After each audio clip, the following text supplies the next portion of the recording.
L'intelligence artificielle, donc l'IA, n'est pas une thématique comme une autre. C'est ainsi un sujet que l'université d'aujourd'hui et encore plus celle de demain doit assumer pleinement. La création de cette maison de l'IA au sein de l'UVSQ est importante puisqu'elle va permettre de fédérer l'ensemble des initiatives tournées autour de l'IA au sein de l'UVSQ. Nous avons vraiment un écosystème très complet qui va du développement à l'usage jusqu'à l'encadrement des pratiques. Donc ça, je pense que ce sont effectivement des éléments qui sont extrêmement importants et structurants pour l'université. L'idée de créer la maison de l'IA vient du fait que nous avons observé un foisonnement d'activités autour de l'IA, que ce soit en recherche, en formation, dans différents laboratoires de l'UVSQ.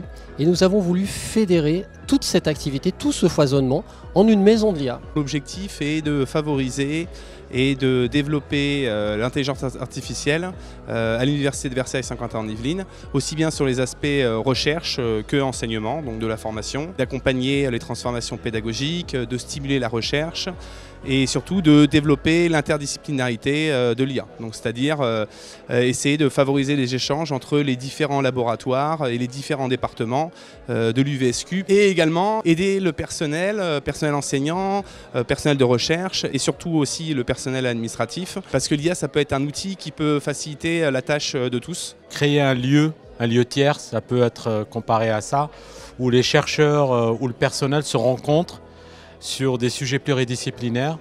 Donc l'objectif, c'est vraiment de fédérer toutes ces activités-là. La maison de l'intelligence artificielle va permettre à des universitaires de différents horizons de discuter des questions d'intelligence artificielle, à la fois sur un plan technique et sur un plan éthique.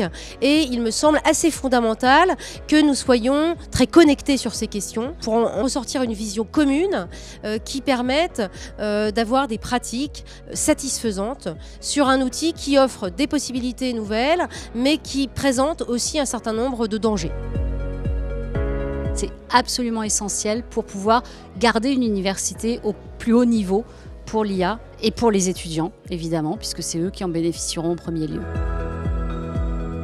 Le personnel BIAT est impacté par l'IA, par les outils. L'enseignant et l'enseignant-chercheur est impacté par l'IA parce qu'il est face à des étudiants qui arrivent avec des compétences et une connaissance des outils de ce monde-là, parce qu'ils ont baigné dedans. L'IA, c'est un formidable moteur pour créer de la nouvelle connaissance en santé.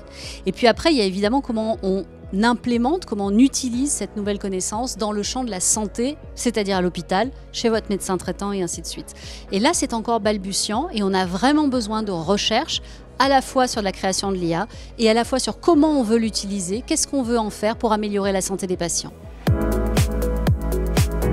Il va falloir réfléchir sur les problématiques que soulève cette opportunité que peut être l'IA, mais aussi une opportunité qui n'est pas sans risque et qui doit être encadrée. Nous sommes en train de finaliser une charte UVSQ de l'IA qui va permettre d'encadrer tous les thèmes de l'IA, c'est-à-dire que du développement, comment développer dans de bonnes conditions, comment ne pas faire n'importe quoi, et je pense que c'est important et qu'il faut déjà s'attaquer à la génération même de l'IA, donc ça c'est important, et puis également tout ce qui est usage. Et on le voit très bien aujourd'hui dans l'enseignement, l'appropriation, et c'est bien naturel, de cette IA par les étudiants nous amène effectivement aujourd'hui à repenser notre modèle éducatif, aussi bien d'un point de vue pédagogique qu'usage par les étudiants.